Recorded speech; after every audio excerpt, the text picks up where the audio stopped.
gitu ya. Kalau balik harus baca ini sekian. Kenapa kok sekian? Dalilnya ini boleh gitu ya. Kenapa? Pokoknya begitu. Nah itu jangan diamalkan. Paham ya? Karena jumlah-jumlah itu harus ada ketentuan gitu ya. Gitu. Nah sebetulnya zikir itu kan tidak dibatasi jumlah juga kan ya. Uzkurullah dzikran katsiran, berzikirlah sebanyak-banyaknya. Nah cuma banyak itu orang harus tahu kemampuannya. Jadi orang zikir itu kalau benar artinya zikir kan hakikatnya ingat Allah ya.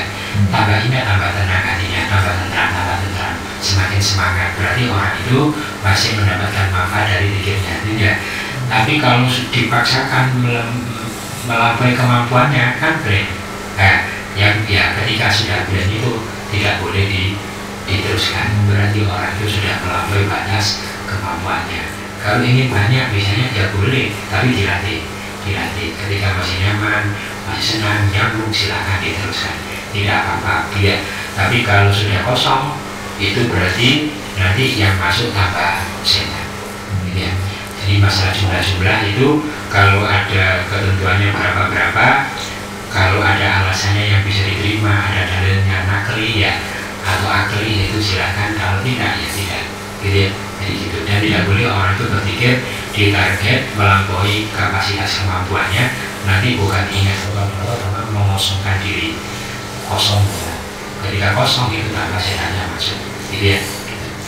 Terus yang kedua tentang kalau seperti tiga subhanallah alhamdulillah ada beliau beristighfar satu hari maksimal sekitar 70 ya, ada riwayat sampai 100 ada la ilaha illallah wahdahu la syarikalah, ada dia 10, ada yang 100 itu kan ya, tidak apa-apa gitu ya.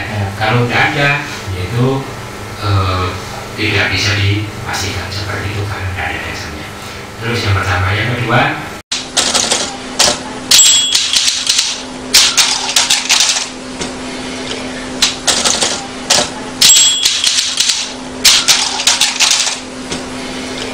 sholat tadi masalah sholat yang wajiban jamaah. Ya masalah syariat itu banyak khilafiyah memang ya. Itu termasuk khilafiyah madhab tentang sholat. Ada pendapat ini imam madhab berbeda pendapat ya.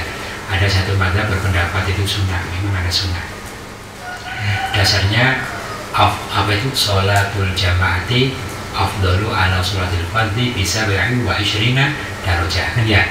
Sholat jamaah itu lebih utama daripada sholat sendiri banding 27 derajat. Itu bukti kalau sunnah kan ya. Kalau sholat jamaah itu wajib, nah kalau sendiri tidak sah kan gitu ya.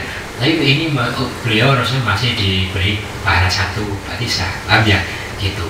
Jadi satu pendapat sunnah, ada pendapat itu fardu kifayah ya. Fardu kifayah seperti Imam Syafi'i itu pendapatnya fardu kifayah gitu ya. Jadi kalau satu kampung itu tidak ada yang jamaah sama sekali, dosa semua. Sampai misalnya jamaah zuhur libur biasanya karena tidak ada orang, semua itu dosa gitu ya. Kalau menurut madzhab Syafi'i itu fardu kifayah yang dijadikan dasarnya itu ketika yang mau dibakar itu kan itu karena satu kaum itu sama sekali tidak ada yang keluar gitu ya. Andai kan waktu itu ada satu atau dua mungkin oleh Rasulullah tidak akan dibakar, itu dijadikan dasar sebagai fardu kifayah. Nah, kalau seperti Imam Malik itu beliau berpendapat bukan sunnah, bukan fardu kifayah tapi fardu ain. Gitu ya. La sholata li jaril masjid illa fil masjid. Gitu ya. Seperti sahabat Abdullah bin Umi Maktum, wahai Rasulullah, karena saya jauh buta dari nonton, kamu dengar ada enggak? Dengar, tetap kamu harus ke masjid. Itu dasarnya Imam Malik, makanya fardu ain. Kalau tidak jamaah sholatnya tidak sah. La sholata, ini tidak ada sholat, jadi tidak sah sholatnya. Itu tiga. Nah tapi sebelumnya kita tidak melihat perbedaan khilafiyah di dalam masalah hukum. Syariat itu memang beda-beda, itu biasa sejak dulu kan ya. Tapi kita melihat ke hikmahnya. Hikmahnya itu begini. Jadi masjid itu kan rumah Allah. Hayya ala sholat, mari sholat itu bukan tafadhol bi sholat, silakan ya. Tapi kemari datang ya. Nah, kalau dipanggil ke rumah Allah tidak mau. Apa memang sudah tidak butuh kepada Allah kan ya?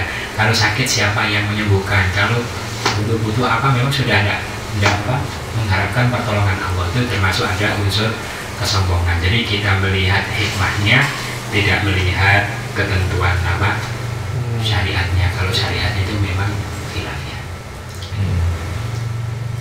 Tapi walaupun para ulama ada yang berpendapat fardu kifayah atau sunnah, itu bukan berarti beliau itu tidak jamaah.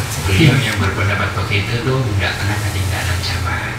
Imam Syafi'i tidak pernah ketinggalan, walaupun beliau mengatakan fardu kifayah, termasuk Imam Ahmad yang tidak pernah. Jadi termasuk seperti Imam Syafi'i yang mengatakan rokok itu makruh tahrim, tapi beliau itu anti rokok. Kalau sekarang rokok itu makruh, jadi sambil rokok itu beda.